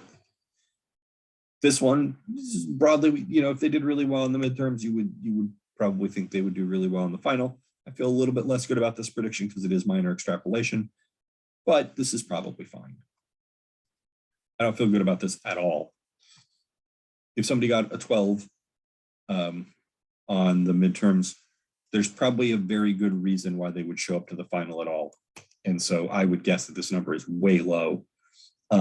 Probably somebody who, like I said, they missed 2 midterms, or some other reason, like they've had a crazy semester where they had to work all the time, but suddenly everything is free, and so suddenly their time is all free, and so they've made an arrangement with me to come take the final and have that impact their grade more than you would normally expect, and so they buckle down and study, something like that, right? This is a classic outlier right here, which we're going to talk about right now. Or someone getting a 12, or having a 12 midterm average would be a classic outlier, and attempting to use your model on such a person when your model was not constructed with those people in mind is not a good idea. It's not going to work well. I don't trust the 17.77 at all. So the outliers I want to talk about are actually just in the Y direction. Here's what I mean. So here is what we are thinking of when we are making our model. So remember I said that, like, for the data that I have, my population is really just a theoretical population. It is the population of all the people who could ever take that particular class and those midterms in that final, right? With the same lectures, same policies, same homework, same everything. So what you get is you get this theoretical normal distribution around any particular x value. So here is a regression line. Obviously, it's not the one we did, but this is the one. This is in your book if you want to see where it came from. So we've got the regression line. It goes through the theoretical means of all of the of all these theoretical normal distributions. And the idea is that we're thinking of the points all being normally distributed in the y direction, centered around the line. Right, so the line is the mean for all of these distributions.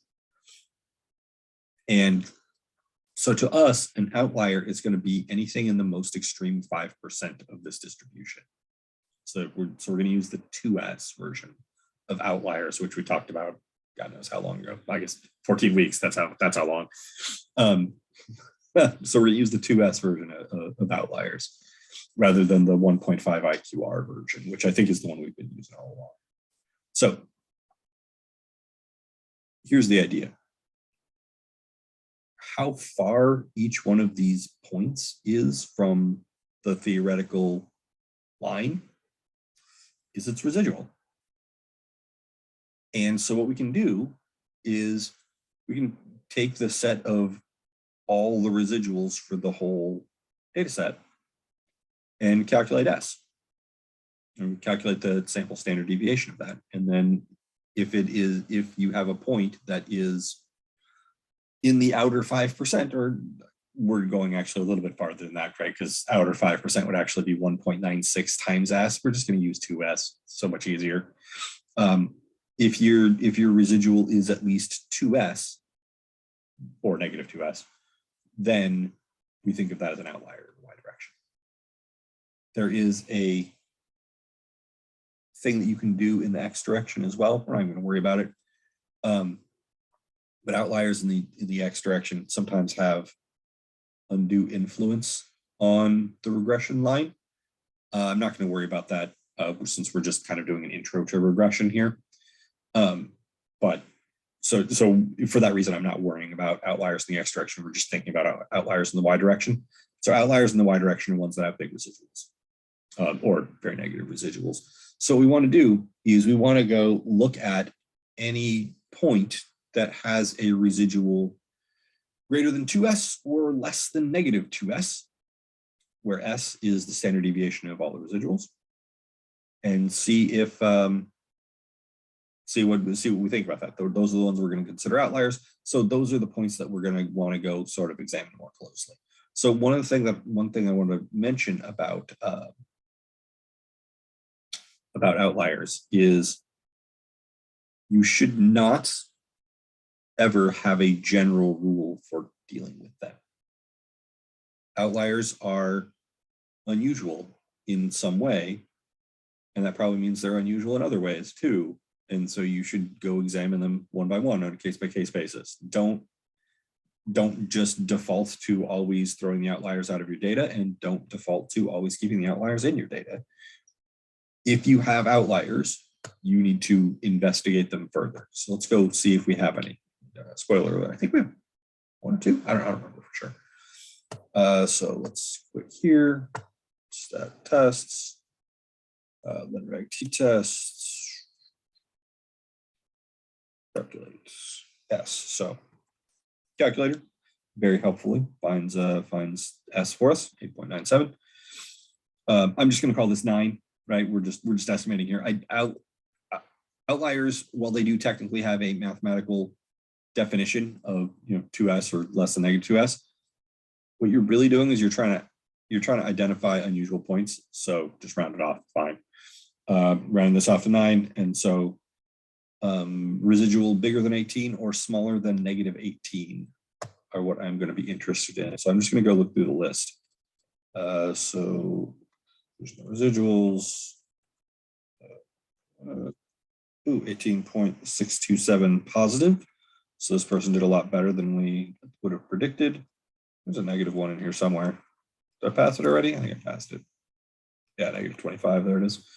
negative 25.52. So this person, so person number 6, by the way, one thing your calculator does that I like is it tells you which number position in the list this is.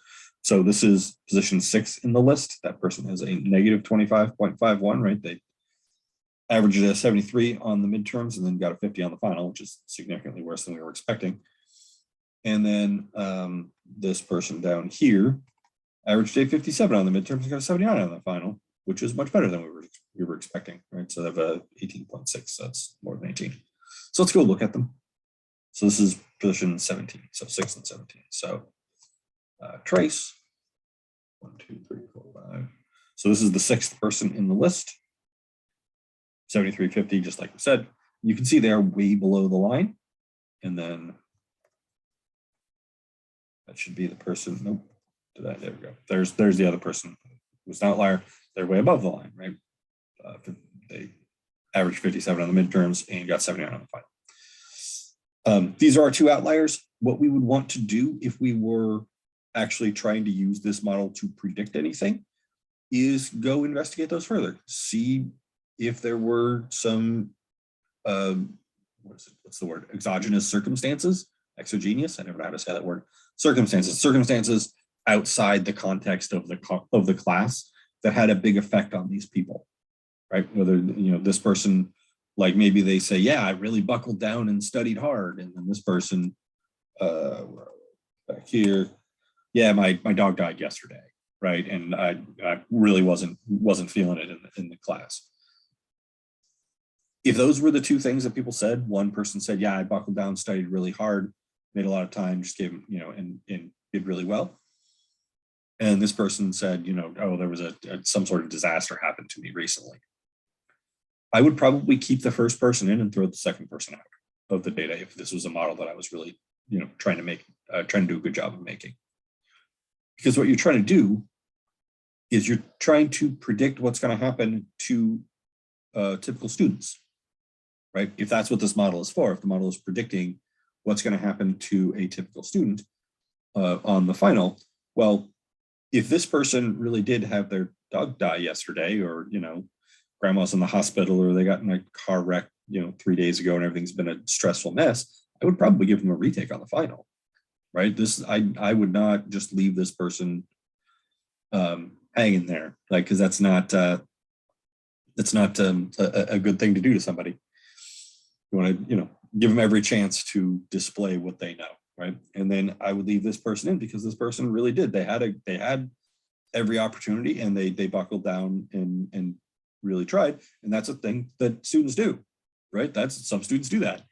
So you're really going to have some percentage of students that do significantly better on the final than you would have expected. And you're going to have some that do significantly worse. But if they did significantly worse due to something outside of their control or outside of the class, I would want to remove them from my data points because I feel like that's skewing the data unfairly. And by unfair, I don't mean lower. Lower is fine, right? People do lower than we would expect all the time. But if it's some disaster that might warrant a retake or maybe putting off the final for a couple of days while they collect themselves or whatever, that's a thing that I would not want in my data, and also, you know, want the best for the students as well. And so I would remove that. So don't have a general rule of I always chop out my outliers or I always keep them in. Circumstances differ, and you should, depending on what your model is trying to do, you should either include or exclude data points based on that. Not like, so I'm pretty sure I put this on the whiteboard, right? If I the last page. So outliers, right? So the main questions to ask are, what am I trying to do with this model? So with my grade model, I'm trying to predict what will happen on the final exam for students in general.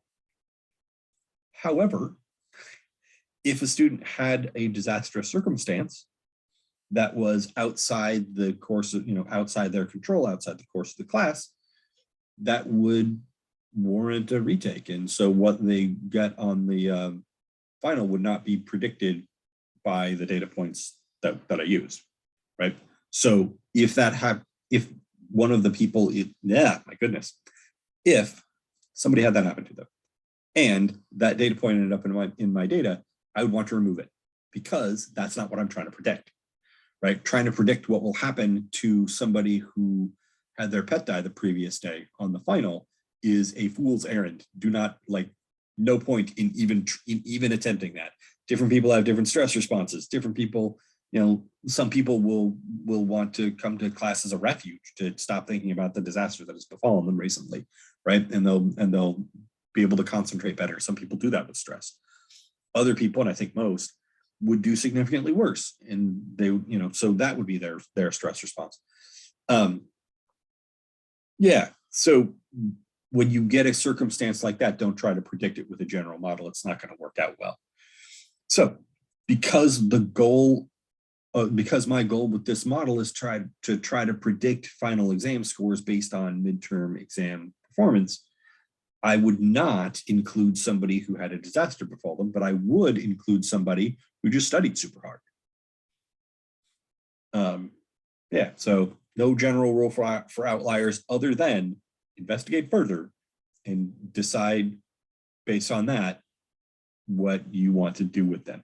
And there's no, sometimes there are right or wrong answers to throw them out. Like, let's say I typed in a student's grade wrong, right? Like obviously figure out what the right grade is and use that instead. Or if you don't have if that's not a possibility, then just throw them out of the data set, right? Recording error, clearly throw out. Extraneous circumstances and exogenous circumstances, consider throwing out. Don't always do it, don't always not do it. If you're always choosing one way or the other, you're probably not thinking deeply enough. Okay, I believe that is the last thing I want to say here. Let me just go quickly hit this. Yes, okay. So on this worksheet that you can find in your module, there is a bunch of data, a bunch of regression questions, because we're not going to get a lot of chances to practice this before for final. And so there you go. I've got a few in here for you to work with, just a few data sets that you can practice with. I don't have answers for maybe I do have answers. I might have answers. I haven't made them recently, but I've had this worksheet for a long time. I imagine somebody's asked at some point. So I probably got them somewhere. I'll see if I can dig them up. But yeah, just some practice problems. There's also some practice problems listed in the module or in the homework that you can do there as well. And with that, I think I want to just sum up and then end. So quick summing up. Main idea of linear regression is to make a model. For linear regression, it is a linear model. For other kinds of regression, polynomial regression, log regression, exponential regression, it is to make some other kind of model. And by the way, I should mention that your calculator will do those, by the way. It doesn't have a t-test for them. It's only got a t-test for linear regression. But if we go to, oh gosh, where is it? Is it stat calc? Yeah. See all these regs? Linreg ax plus b, quad reg, cubic reg, quartic reg, linreg a plus bx. ln reg is natural log, that's logarithmic regression, exponential regression, power function regression, logistic regression, sine function regression. You can do regression with all of these things.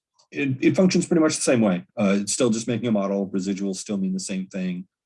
I don't know if R squared still has the same meaning, but it's broadly similar. And remember when I said there are at least 3 ways to get your regression equation that I know of. Linreg t-test is one of them, and then these 2 are the other 2. Linreg or ax plus b and a plus bx. And by the way, just as a quick aside here, you might be thinking to yourself, why on earth are there 2 of those? Those are both clearly lines. You just switch the role of a and b. True. This is the way most people think of lines. Y equals mx plus b, but ax plus b is the same thing, right? Just a for n.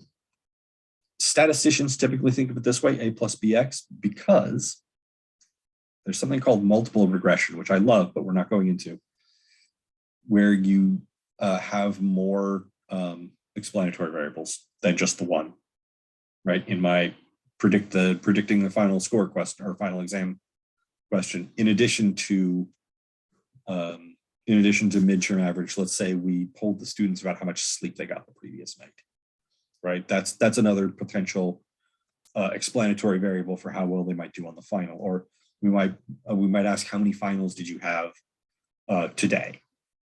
Or how many finals do you have other than this one today? Right, that's another potential variable that might affect the outcome. And so you have multiples of those. And so instead of a plus bx, what you really have is a plus bx1 plus cx2 plus dx3 plus ex4, etc. And so just slapping those on the end is why they arrange it like this, rather than y equals mx plus b like you do in algebra.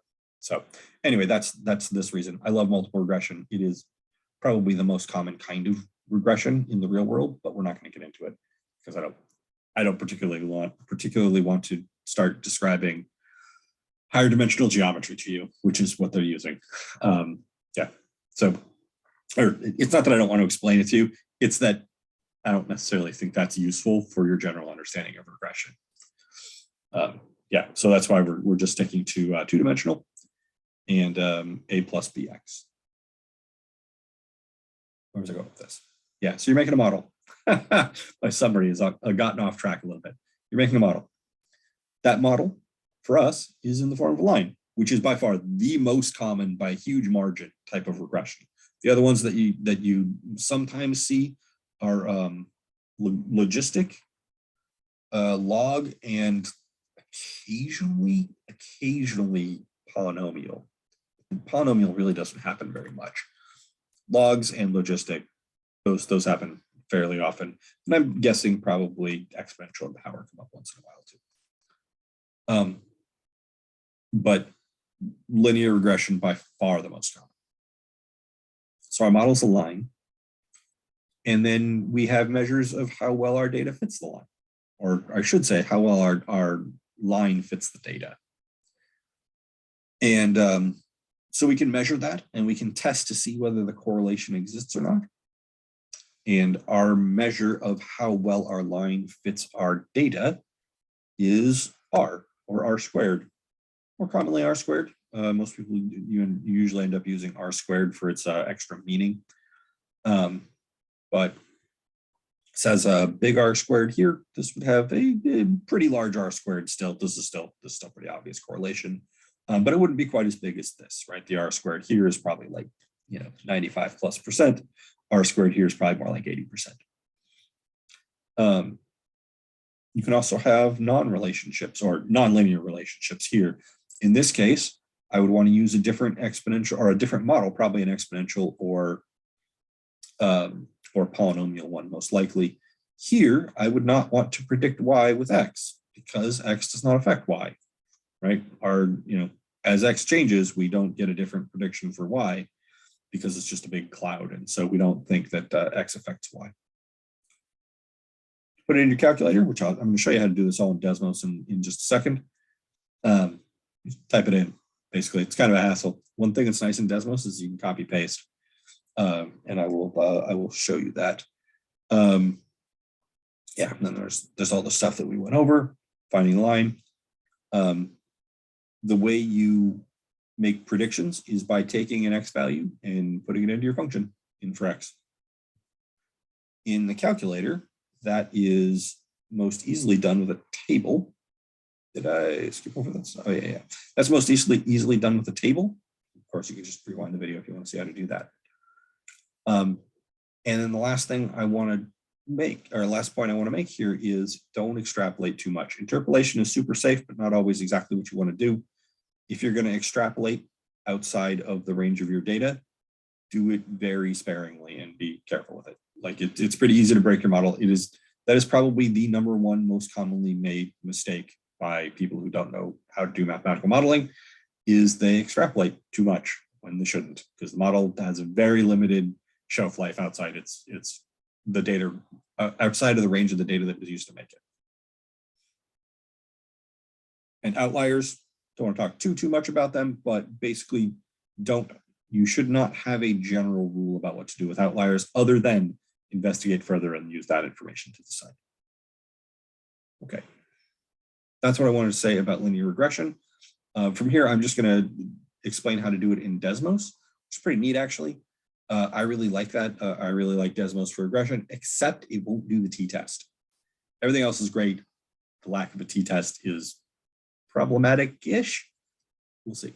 Anyway, from here, that's what I'm going to do. So let me share up my, where is it? So this is that same data that I had. I typed it into Desmos. Now let me show you how you can do that. There we go. Zoom out just a little bit.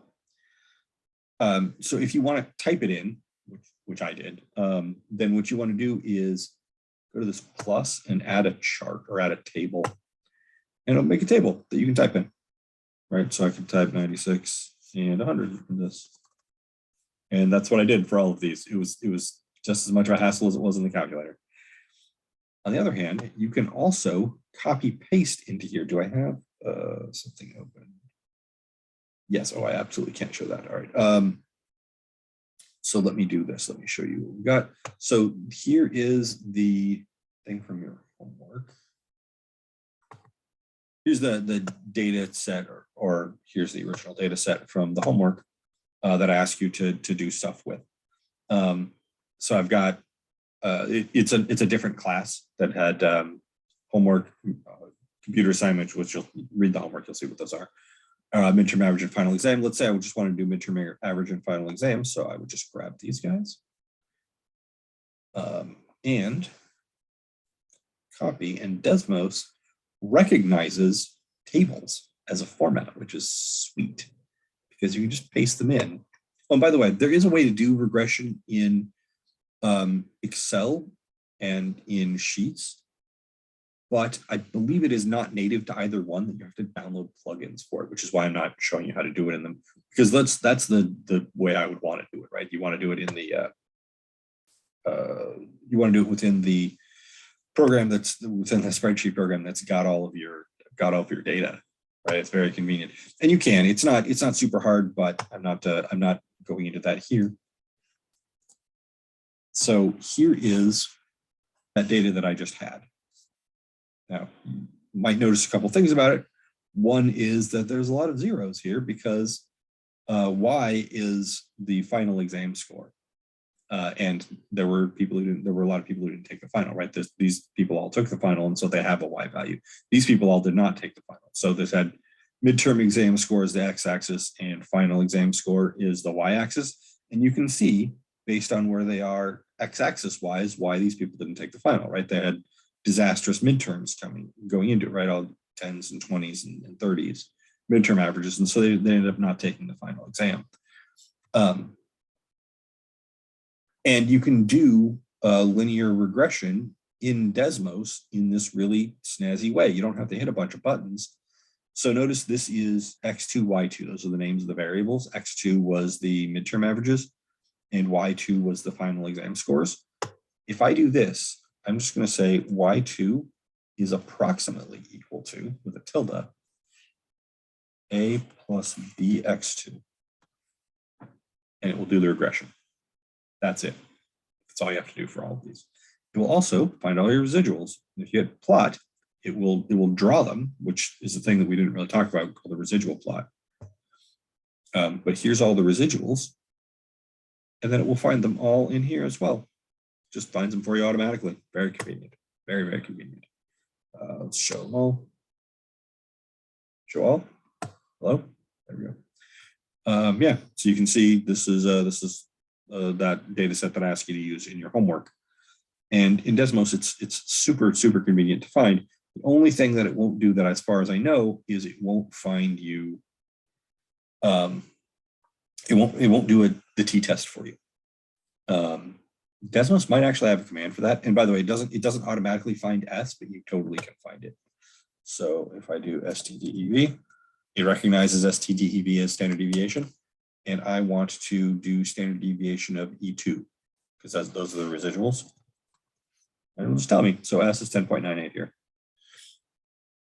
That's it. Very, very easy to find S. Very convenient. I actually like to do it in this format. For one thing, because you can zoom in and out and get nicer screen captures than you can on the calculator. But yeah, that's basically it. And then from there, so we've got all the residuals and all the stuff that you would want.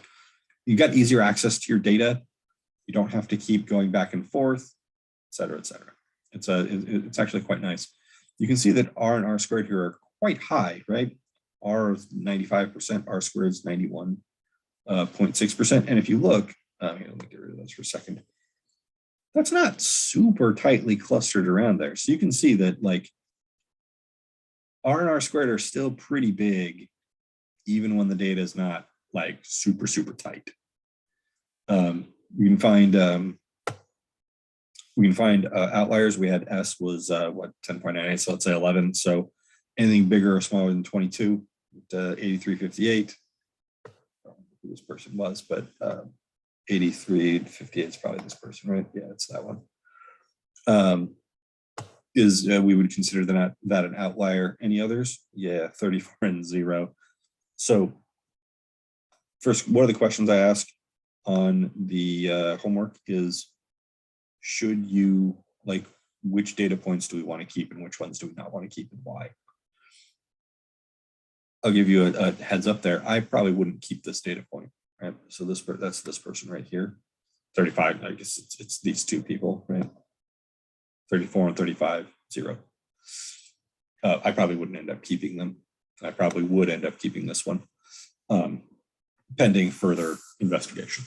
But I'll let you explain why yourself. But yeah, so you can find your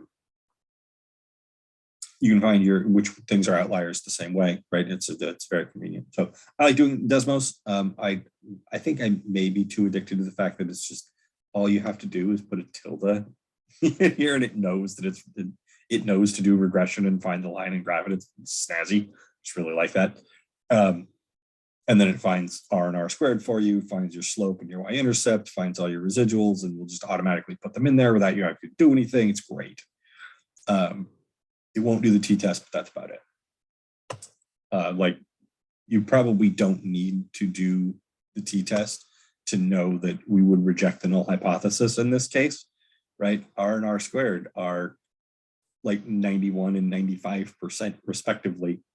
That is, we are definitely detecting a relationship there. I really don't think R is 0. I really don't think rho is 0. It's safe to say we're going to be rejecting the null hypothesis in that case. You can go do that, type it all into the calculator and get a p-value, but I think this is clear enough. Anyway, that's how you do this in Desmos. Other than that, obviously regression, the whole idea of regression is the same, but regardless of what calculation method you're using. But yeah, there you go. You want to do this in Desmos? I love doing it in Desmos for the easy ability to work with things. Right, TI is kind of clunky to press arrow keys and go into different menus and whatnot. And Desmos is all just on the screen. You just click on it. It's great. Yeah, and that's I think the last thing that I wanted to say here. So with that, I will go ahead and stop the video. Oh, and by the way, one last thing, I guess one more thing I want to say. I messed up the intro to this video, but I'm not sure I'm going to know how to edit it out. But I didn't reshoot it either. So yeah, we'll see. If there's a weird intro on this video, now you know why. I messed it up. Put that in the description if I did. If not, then great. I'll probably edit this part out at the end too. Anyway, this is the last topic for this course. Sort of, we have topic 16, which is just choosing which hypothesis test to do, which isn't really a topic. It's just like some tips from me on how to choose which test to do. It's not separate. Or it's not a separate topic itself, although it does have some stars you can earn. Yeah, so with that, this is the end of the course essentially. So it's been great having you. I hope you enjoyed the course, and yeah, I would say I will see you in the next video, but I guess I will not. All right.